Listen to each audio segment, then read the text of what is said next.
अस्सलामुअलैकुम and welcome everyone.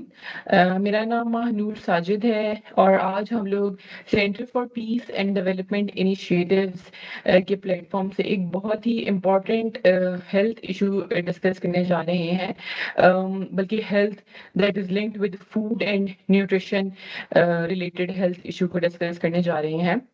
आज जो हमारा वेबिनार है उसका टाइटल है world food day eliminating industrially produced trans fats in Pakistan.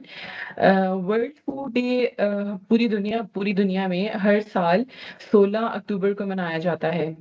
जब हम स्पेसिफिकली फूड की बात कर रहे होते हैं ना, तो फूड का मतलब है food availability, food affordability, food diversity, nutrition and yes the more important is food safety. यानी कि अगर हम इसको समराइज करें तो एक वैरायटी वाली खुराक with diversity and nutrition, nutritious food हम सबके लोकल मार्केट्स, हमारी जो है हमारे इवेंट डाइनिंग टेबल्स पे हम सबको ये this is the right for every human being के हमारे ये टेबल्स पे, इवेंट डाइनिंग टेबल पे, हमारी मार्केट्स में ये सब मौजूद हो। अब जब लेकिन ऐसा है कि ऑलमोस्ट 2.8 बिलियन से जायद अफराद को हेल्दी डाइट्स, यानी कि जो इन तमाम कैटेगरीज के ऊपर पूरी उतरी हों मुहैया हमारे मुल्क में, हम पूरी दुनिया में, बल्कि हेल्दी डाइट्स इतनी ज़्यादा असेसिबल नहीं है। तो हम लोग अनहेल्दी डाइट्स जो हैं वो लेने लगते हैं अपनी कैलोरी इनटेक पूरी करने के लिए। अब जब हम अनहेल्दी डाइट ले रहे होते हैं तो और बहुत सारे मसाइल हैं जो सामने आते हैं, जैसे कि malnutrition, cardiovascular diseases, NCDs, non communicable diseases, और even on the top obesity. अब अनहेल्दी जो डाइट्स होती हैं उनका डेफिनेटली बहुत सारे डाइटरी रिस्क फैक्टर्स इन्वॉल्व होते हैं उसमें, जैसे कि high intake of industrially produced trans fats, high intake of sugar sugar and high intake of salt. ये सब तमाम जो है फैक्टर्स, इसके अलावा भी डाइटरी फैक्टर्स के अलावा लाइफस्टाइल फैक्टर्स, जैसे कि the use of tobacco, alcohol and definitely inactivity, physical activities जो है वो हमारी लाइफ में बहुत कम है। ये सब मिला के कार्डियोवेस्कुलर डिजीजेज और रिलेटेड जितनी भी कॉरोनरी आर्टरी डिजीजेज हैं, यानी कि दिल की जो दिल के अमराज हैं, वो उनका डायरेक्टली ताल्लुक हमारी खुराक से होता है, और उनका एक बहुत ज्यादा जो है पाकिस्तान में उनकी रेशो बहुत बढ़ती चली जा रही है। Thank you so much everyone. हमारे साथ thank you so much all the participants and हमारे तमाम ऑनर्ड स्पीकर्स। हमारे साथ डॉक्टर मायदा मौजूद है, international practitioner eight public health. वो हमें उनसे हम जानेंगे कि डॉक्टर मायदा, आप हमें बताइएगा कि जो ट्रांस फैट्स हैं ये बेसिकली हैं क्या, और ये किस तरह लिंक्ड हैं, किस तरह हमारी ग़िज़ा के ऊपर, हमारी हेल्थ के ऊपर किस तरह के असरात आ रहे हैं इनसे। Over to you doctor Maida. Yeah, thank you so much, everyone. Thank you, Manu, for having me here. And I am deeply thankful for CPDI for having me here today to talk about a very important topic that we are discussing, which is the consumption of trans fatty acids and partially dehydrogenated oils. और ये क्यों ज़रूरी है हमारी food से इसको eliminate करना, इसके बारे में बात करेंगे. I have made some interesting slides for you because just talking gets boring. So let me share my screen. And so we'll try to understand in this small period of time what trans fatty acids are and why are they causing diseases in the human body. So these are some important nice things that you eat, and they contain drastic amounts of trans fatty acids. Yeah, this is something that you really like to eat, have fun. When you want to have fun, you have these, and then this is what that happens. So why should we care about trans fatty acids? Trans fatty acids, as Manur said, they're becoming prevalent in our processed foods, and that has now become a major public. So trans fatty acids is an unhealthy type of oil which is industrially hydrogenated, and it is solidified into a process which is then become unhealthy. like the vegetable oils in their very formation are not unhealthy, but when they undergo through an industrial hydrogenation process, they create an unhealthy type of trans fat, which is then dangerous for the. So where do we find trans fats? The common sources, we are anything basically that we like. This is as easy as it gets. Packaged foods, fast foods, pizzas, donuts, bakeries, and every fried foods that we eat. So now the important thing to talk about is, as a doctor, health risk of consuming trans fat. So when we talk about fat itself is not a bad thing. Whenever I talk in a video or in a seminar or in a workshop, I always talk about this difference, that there are two type of fat. One is a good fat that is important for your health. If you don't take the fat at all, it is harmful for your body. So we need to prioritize a healthy fat in our body, and we need to remove the bad fat. And what does bad fat do? The bad fat, which is called LDL, it is a lipid high low density lipoprotein. ये क्या करता है? ये आपके body के अंदर जाता है और आपके जो आर्टरीज हैं आपके लिवर से लेके जाके जो आपका फैट है लिवर को वहां पे क्या डिपॉजिट कर देता है, आपकी आर्टरीज में जाके डिपॉजिट कर देता है. और जो गुड फैट होगा वो क्या करेगा, इसके ऑपोजिट करेगा, कि जो आपकी आर्टरीज हैं, आपकी ब्लड वेसल्स हैं टुवर्ड्स द हार्ट हैं, उधर से हार्ट निकाल निकाल के आपके फैट को ये लिवर की तरफ लेके जाएगा, यानी डिटॉक्सिफाई करेगा. तो इसलिए हेल्दी फैट जरूरी है, और इसलिए बुरा फैट हमें रिमूव करने की जरूरत है, बिकॉज वो डिपॉजिट होता जा रहा है जाके आपकी आर्टरीज के अंदर. अच्छा, ये कुछ मैंने एक स्लाइड बनाई है इंटरेस्टिंग से, जिसके अंदर हेल्थ रिस्क हैं ऑफ कंज्यूमिंग ट्रांस फैट. अब ट्रांस फैट के को हम एक पिन पॉइंट नहीं कर सकते कि there is one single disease that it is causing. I always say it can cause disease from the tip of your head to the tip of your toe. ठीक है, पूरी बॉडी में आपके सारे जो मसले मसाइल है ये ट्रांस फैटी एसिड्स कर सकते हैं. सबसे ज्यादा significant that we know weight gain and obesity cause करता है, देन डिप्रेशन कॉज करता है, टूथ डिके बच्चों के अंदर, फिटीग, ब्लड शुगर आपका राइज कर देगा, जिसकी वजह से इवेंचुअली आपका क्या हो जाएगा, इंसुलिन रेजिस्टेंस हो जाएगी और टाइप 2 डायबिटीज हो जाएगा आपको. इसके अलावा आपके पास यहाँ पे मेंशन नहीं है, हाइपरटेंशन, ब्लड प्रेशर जैसी बीमारी हो जाएगी, कैंसर कर सकता है, indigestion, heart disease. Heart disease अब बहुत ज्यादा कॉमन है. अकॉर्डिंग टू अ स्टडी 2020 के अंदर in Pakistan alone with the cardiac arrests से जो पेशेंट्स की डेथ हुई है, that is more than 1 lakh. So this is an avoidable that threat which is causing a significant harm in Pakistan. And then of course significant skin problems are also rising. This is some interesting pathophysiology that we have shared. As you can see, this is a normal blood vessel, and when these trans fat get deposited in the blood vessel wall, and all of a sudden, slowly, this is what happens, and then this causes a significant narrowing of the blood vessels. So it causes significant narrowing of the blood vessels over time, as you can see here. And then when it narrows down so much, हम क्या देखते हैं, cardiac arrest की form में हम patient को देखते हैं, दिल का जिसको दौरा कहते हैं. उसके बाद आपको स्ट्रोक हो सकता है, जिसको हम आम जुबान में फालिज कहते हैं.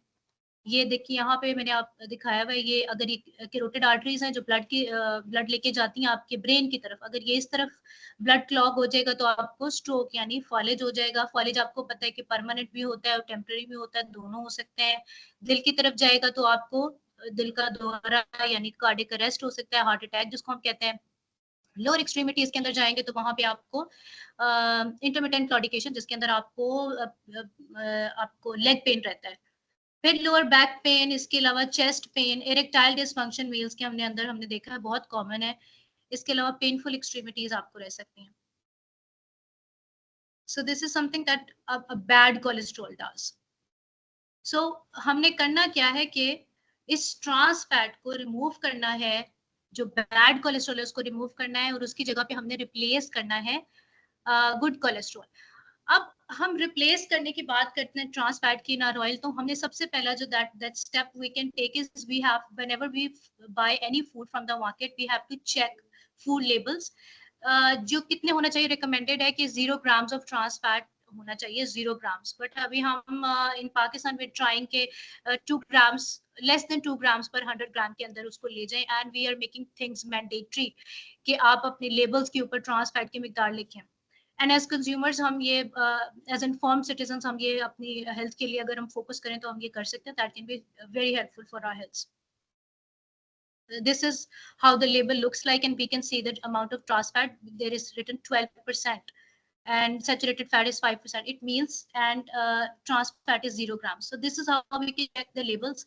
And if this exceeds the 0 gram or 2 gram per 100 gram, then we should not take that. And then we can replace the trans fats in our diet by changing the cooking oil. We can use extra virgin olive oil, avocado oil, or coconut oil, and also the palm oil we can take. But that is whatever that is not hydrogenated. Hydrogenated में कौन सा आ जाएगा? बनास्पति घी आपके पास जो आते हैं, जो solidified form के अंदर होते हैं, उनके अंदर आपके पास ट्रांस फैट की मिकदार बहुत ज्यादा होती है.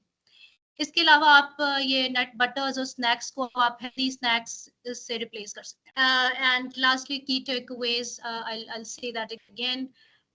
Trans fats are very harmful to health and they are linked to various chronic diseases, जिसके अंदर से हार्ट डिजीज सबसे ज्यादा कॉमन है. और हम ये वो चीज है जिससे हम बच सकते हैं as collective nation on an individual level. ये अवॉइडेबल रिस्क हैं. So thank you so much, everyone. I would really like to have questions if there are any. Thank you so much, Dr. Maida. Maybe we have questions or we can take them later at the end. Sure. And thank you so much for the very helpful session. We have Dr. Alla Rakha, Associate Professor from University of Agriculture, Faisalabad. Doctor अला रका, हम आपसे जानेंगे कि पाकिस्तान में current ITFA regulation की जो implementation है उसको हम किस तरह मजीद इफेक्टिव बना सकते हैं, किस तरह मजीद इम्प्रूव कर सकते हैं. डॉक्टर अला रका, आपका म्यूट है. Thank you madam Mahnoor. Thank you for अच्छा आपका बड़ा पर्टिनेंट वेबिनार है, और जो आपने वर्ल्ड फूड डे के साथ इसमें लिंक किया है, जिसमें हम कहते हैं राइट टू फूड, जो इस साल थीम था, right to food for better future and better nutrition also. So trans fat, जैसे मैडम ने बड़ी डिटेल से बताया, they are playing havoc with our health. हमारी पाकिस्तान के बहुत सारे मसाइल की वजह ट्रांस फैट, हेल्थ रिलेटेड मसाइल की वजह. अच्छा, जो करंट स्टेटस पाकिस्तान में, एक तो इसको जो PSQC है वो इसको रेगुलेट कर रहा है. पहले ये प्रोविंशियल सब्जेक्ट था, now standards are with PSQC. Currently they have regulated in almost all categories of foods that comes under their purview. जो उनके प्रीव्यू में आते हैं, उन्होंने तमाम फूड कैटेगरीज में रेगुलेट किया है to 2% of the total fat. लेकिन जो WHO की बेस्ट प्रैक्टिस पॉलिसी है, वो फूड कैटेगरीज को डील नहीं करती. वो हॉरिजॉन्टल लेजिस्लेशन पे फोकस करती है इन ऑल फूड प्रोडक्ट्स, क्योंकि बहुत सारी ऐसी फूड प्रोडक्ट्स हैं जो PSQCA के स्टैंडर्ड्स को कवर नहीं करती, जैसे कि अनपैकेज्ड फूड हैं, स्ट्रीट वेंडेड फूड्स हैं, ठीक है, वो PSQCA के मैंडेट से बाहर हैं. तो WHO की जो बेस्ट प्रैक्टिस पॉलिसी है वो ये कहती है कि we need to regulate all foods to less than 2% of the total fat. Okay, for that उन्होंने क्या किया है, रिसेंटली उन्होंने इसको न्यूट्रिशन कमेटी में ले गए हैं ताकि बेस्ट प्रैक्टिस पॉलिसी जो है हम उसको अडॉप्ट करें. अच्छा, जो रेगुलेशन है, रेगुलेशन बनने के बाद असल काम तब शुरू होता है, जिसमें जो हमारे 3 स्टेक होल्डर्स हैं, रेगुलेटरी बॉडीज, उसके बाद इंडस्ट्री है और कंज्यूमर है. They need to sort of come together in order for effective enforcement also. तो रेगुलेटरी बॉडीज को लॉ में कोई लूपहोल नहीं छोड़ना चाहिए, कोई प्रिटेक्स्ट ना ले सके कि हम रेगुलेट नहीं होते. So we need to cover all foods, whether packed whether unpacked.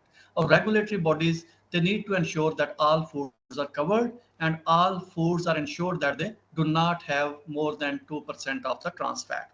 फिर रेगुलेटरी बॉडीज को उनकी कैपेसिटी पे भी हमें फोकस करना पड़ेगा.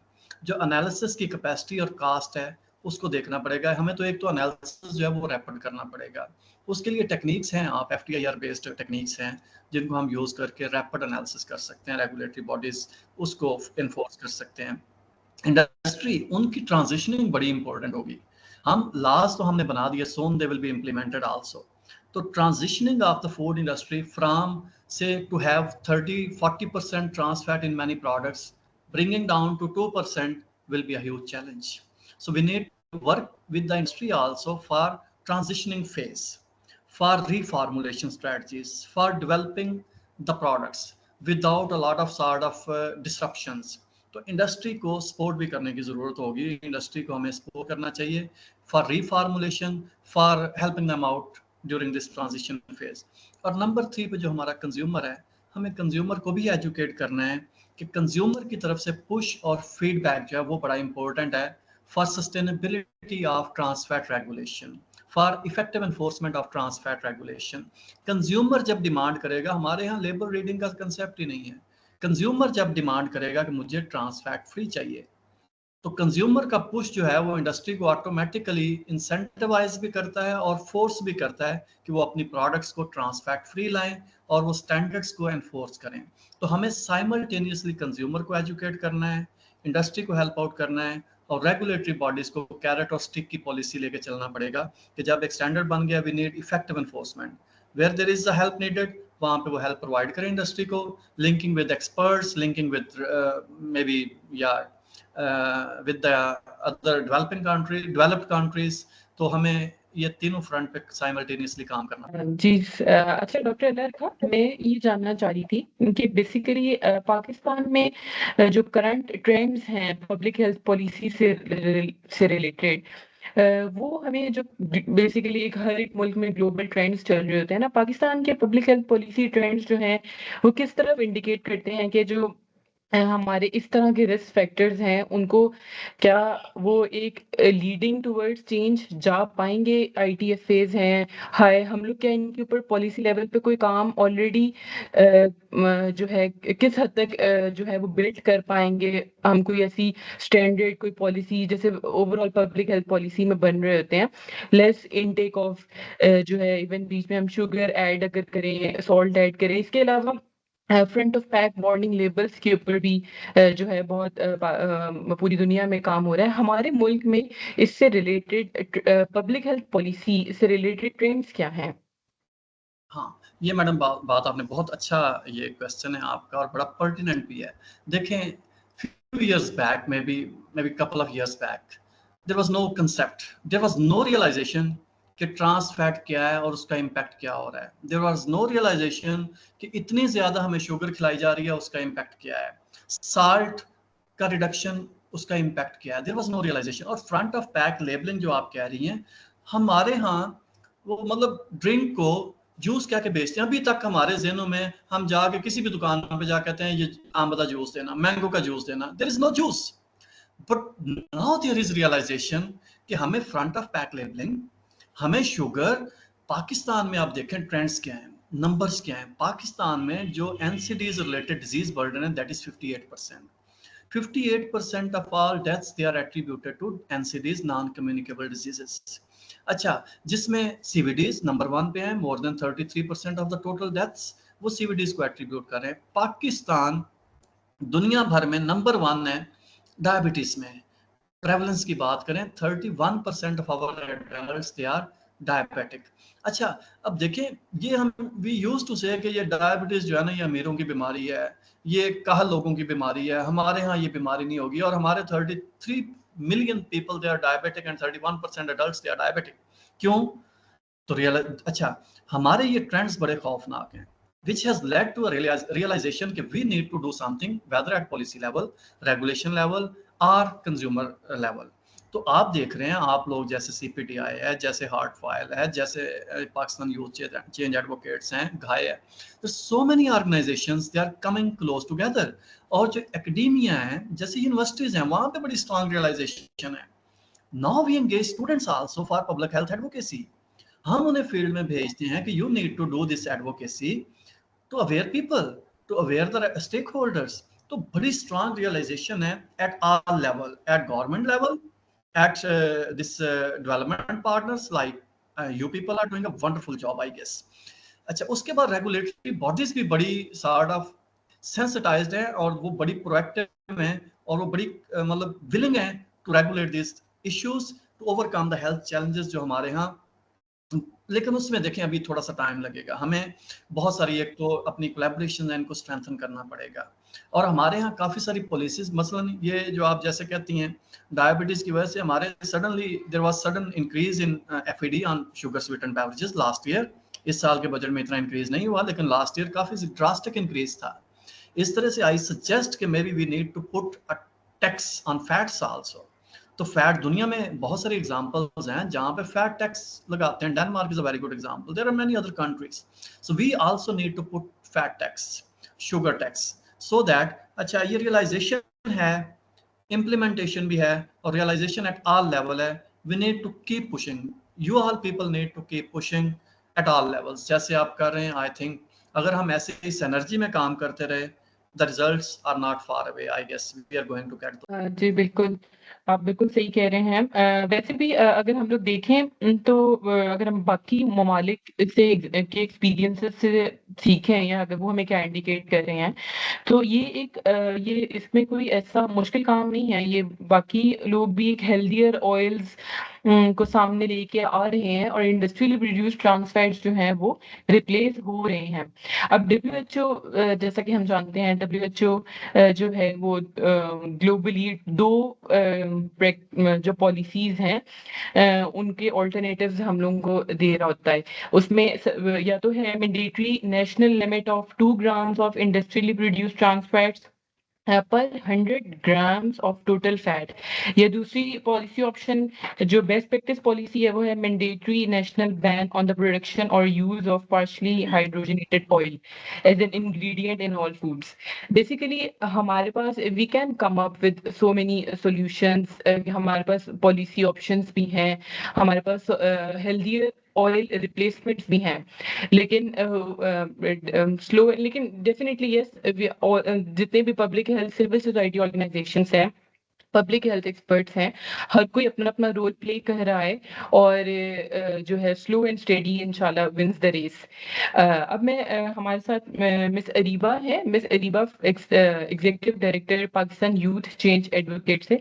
मैं मिस अरीबा से रिक्वेस्ट करूंगी कि आप हमें ये बताएं कि कौन सी स्ट्रेटजीज जो हैं वो ज़्यादा इफेक्टिव हो सकती हैं मीडिया की टू रेज अवेयरनेस, और हम सिर्फ ये अवेयरनेस कंज्यूमर तक नहीं, बल्कि आप हमारा जो एक कंज्यूमर डिमांड है जो सिविल सोसाइटी रिप्रेजेंट कर रही है, हम लोग पॉलिसी रेगुलेटर्स और पॉलिसी स्टेक होल्डर्स तक कैसे अपनी बात को पहुंचाएं कि हमें एक पुश भी मिले। what the media can play a role in it. Over to you, Ms. Ariba. Thank you so much, Mahanur, and thank you so much for having me and making me part of this conversation.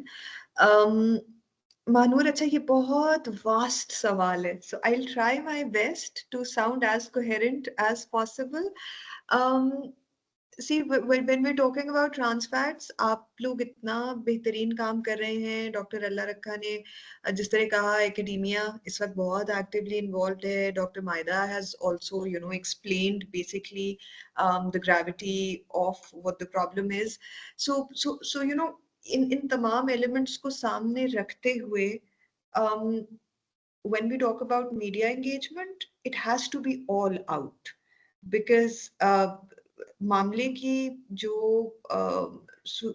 Basically overall सूरत हाल है वो इतनी खौफनाक है, और उसको इतना urgently address करने की ज़रूरत है कि हम लोग निटपिक नहीं कर सकते कि हमें इस चैनल पे इस प्लेटफॉर्म को इस्तेमाल करना है बहुत टारगेटेड या एक नीश उसके लिए। आपने जिस तरह महानूर बात की ना इस वक्त के media engagement not for the sake of raising awareness, but to mobilize the sort of support that is right now required for a major policy push, right? उस एस्पेक्ट को अगर हम सामने रखें तो जिस तरह मैंने कहा, मुझे लगता है कि इस वक्त हर किस्म के मीडियम को इस्तेमाल करने की ज़रूरत है। सिविल सोसाइटी में हमारा थोड़ा सा अलमिया ये रहता है कि unlike the industry we are always cash strapped. तो जिस तरह एक all out campaigning industry afford कर सकती है कि वो रेडियो से लेकर सैटेलाइट टेलीविजन तक और इवन सिनेमा के अंदर सोशल मीडिया के हर प्लेटफॉर्म पे छोटा बड़ा, चाहे वो पाकिस्तान में रेलेवेंट है या नहीं, you imagine what a media platform can potentially be, and the industry will be there. For us, unfortunately, we don't have those sort of resources. तो हमें यकीनन थोड़ा सा इंटेलिजेंटली प्ले करना पड़ता है, but that does not mean that we limit ourselves to one platform. And I'll try to unpack how we can, you know, remaining within whatever limited resources we all have, how can we still make perhaps, you know, louder noise, and you know, if we're a little intelligent about our targeting. I'll start with social media, because it's become a bit of a cliche इस point पे कि you know social media पे चीज़ viral होनी चाहिए, but it is true कि viral होनी चाहिए है. It is very important लेकिन उसको viral करने के लिए we also have to understand कि हमें बात उस ज़बान में करनी है जो बहुत आम फहम. हम जब बहुत जार्गनाइज्ड गुफ्तगू करते हैं, जो एक आम शख्स को शायद समझ नहीं आती, तो वो थोड़े से परेशान हो जाते हैं. उनको लगता है कि ये तो कोई बहुत एकेडमिक बात हो रही है, मेरा इससे कोई ताल्लुक नहीं है, right? But when we specifically curating something for social media, we need to be very careful that our language is, you know, as jargon free as possible. बड़ी आम फहम बात, और हमने ये एक्सपीरियंस किया है पिछले 1 साल में, जब ट्रांसफॉर्म पाकिस्तान कैंपेन भी लॉन्च किया, CPDI, PYCA, Heartfile, GHAI, all development partners together when we launched the campaign last year. Very honestly, in my career, I have not seen the sort of very quick instant attention that we grabbed with this campaign, especially on social media. और उसकी एक बड़ी वजह ही ये थी क्योंकि हम बहुत आम फहम ज़बान में ये एक्सप्लेन कर रहे थे कि ये जान का मामला है, और वो चीज़ हर एक को समझ आ रही थी कि मेरा बेटा या बेटी जो बिस्किट खा रहा है, मैं ये जो समोसा खा रही हूँ या खा रहा हूँ, मेरे अम्मा अब्बा जो डाइट कंज्यूम कर रहे हैं, people I love and I care for are at risk. And so बस इतनी सी बात अगर हम लोगों को समझा दें थ्रू मीडिया, तो दे विल इंशाल्लाह, and they have felt propelled to demand change. इसी तरह से अगर when we're talking about social media platforms, तो हमें थोड़ा सा इंटेलिजेंटली ये देखना है कि कुछ प्लेटफॉर्म्स वेटरन हैं, कुछ प्लेटफॉर्म्स यूथ फोकस्ड हैं, कुछ इमर्जिंग प्लेटफॉर्म्स हैं. तो हर प्लेटफॉर्म पर हम जिस हद तक कोशिश कर सकें, हम उस ऑडियंस जो उसको ज्यादा विजिट करती है उस प्लेटफॉर्म को, उस हिसाब से अपनी लैंग्वेज को टेलर करें. अगर हम इंस्टाग्राम पे बात कर रहे हैं, टिकटॉक पे बात कर रहे हैं, तो हम प्राइमरीली यंग लोगों से बात कर रहे हैं, तो फिर हमारे कंटेंट में दिखने भी यंग लोग ज्यादा चाहिए, और जो लैंग्वेज हम यूज कर रहे हैं उसमें उनकी लिंगो का इस्तेमाल भी होना चाहिए. अगर हम फेसबुक को इस्तेमाल कर रहे हैं, यूट्यूब को इस्तेमाल कर रहे हैं, तो देन हमारे पास वहां पे हमें पता है कि थोड़ी सी veteran but yes veteran audience है, people above you know close to 40 and above.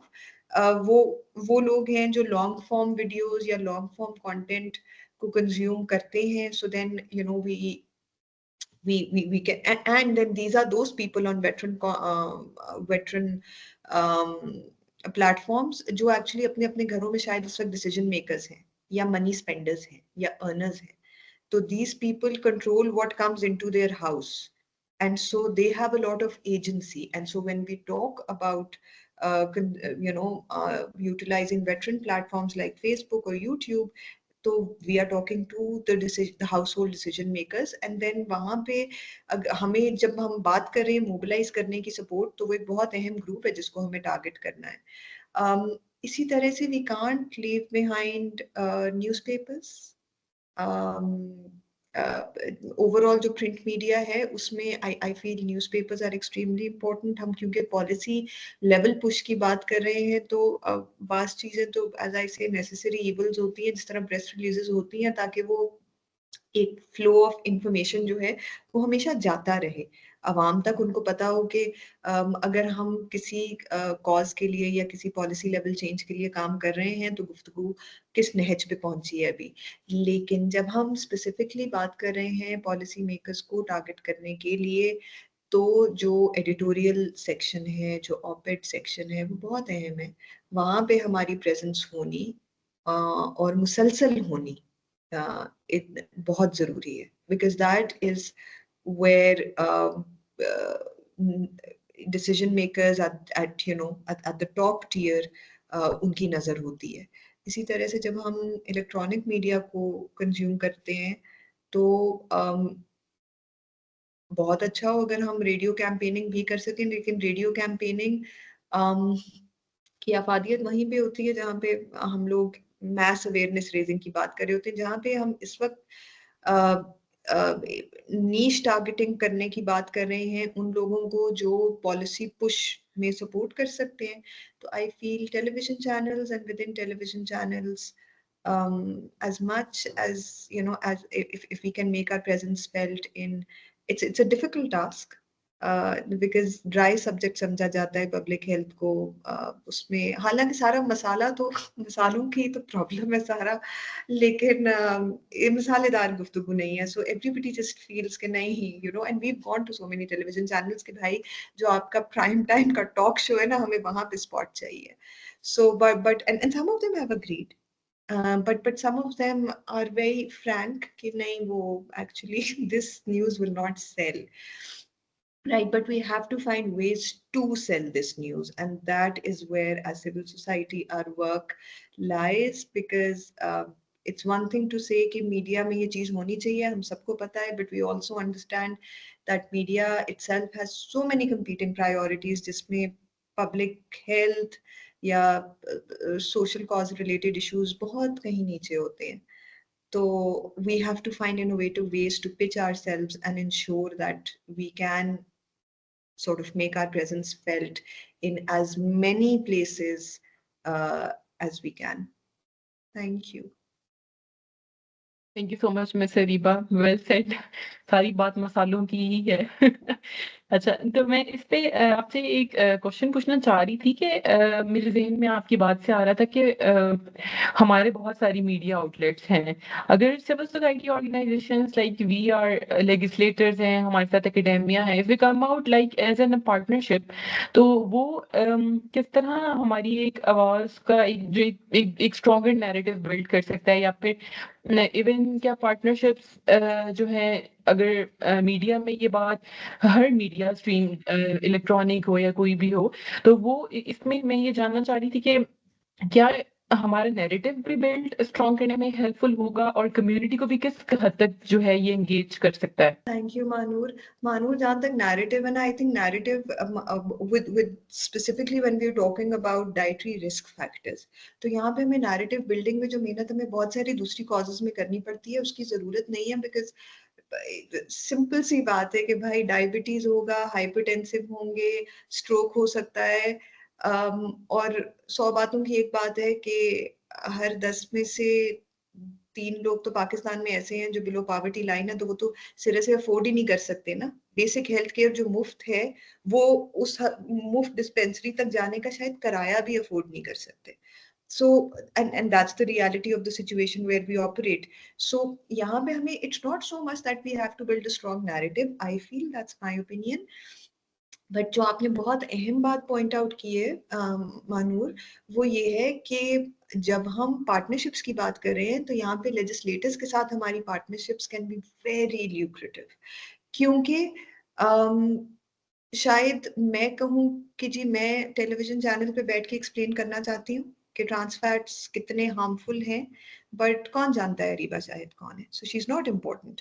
But if there is a well known household face who sits in the parliament, जिसके प्रोपोनेंट्स भी हैं अपोनेंट्स भी हैं, और वो प्रोपोनेंट्स अपोनेंट्स दोनों उस शख्स को सुनना चाहते हैं, if we can have those sort of people on board with us, those sort of partnerships where they are ready to talk about this important public health issue on a national platform, a national media platform, तो उसका impact बहुत मुख्तलिफ है, वो message बहुत दूर तक जाएगा। और जो मीडिया आउटलेट्स थोड़ा शर्माते हैं सोशल कॉज इश्यूज को इंक्लूड करने से, क्योंकि उनको एक सेलिब्रिटी वैल्यू अटैच होके मिल रही होगी उसके साथ, सो वो एक सेलिंग पॉइंट भी है।